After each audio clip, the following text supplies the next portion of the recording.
तो बच्चों, let's read the question is let vector A, vector B and vector C be three units vector such that 3 vector A plus 4 vector B plus 5 vector C, then which of the following statement is true? Four options are given. Question के अंदर हमें correct statement बताना है हमारा क्या होगा।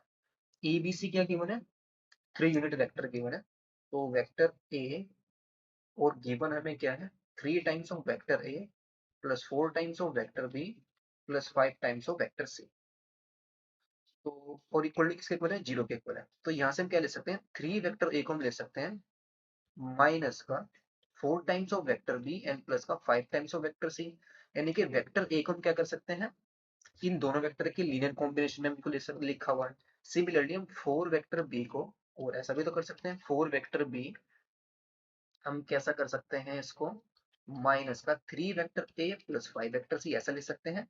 और या 5 वेक्टर सी को हम क्या ले सकते हैं, minus 3 vector A plus 4 vector B ऐसे ले सकते हैं। यानी कि इनमें से कोई भी वेक्टर अगर हम यहाँ से चूज करें तो एक वेक्टर कोई यानी कोई भी वेक्टर हमारा क्या हो रहा है, 2 वेक्टर के लीनियर कॉम्बिनेशन में आ रहा है।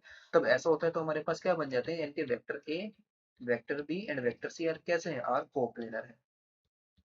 कोप्लेनर यानी कि एक ही प्लेन के अंदर लाई करें। Vector A B C are coplanar. It means ये भी इनकरेक्ट हो जाएगा, ये भी इनकरेक्ट हो जाएगा, और ये भी is neither parallel nor perpendicular to B. तो ये भी हमारा इनकरेक्ट होगा। तो ऑप्शन सिर्फ कौन सा करेक्ट हो जाएगा, नन ऑफ द, कोई भी ऑप्शन मैच नहीं करे, तो option D is the correct option. Hope you understood. Best of luck, thank you.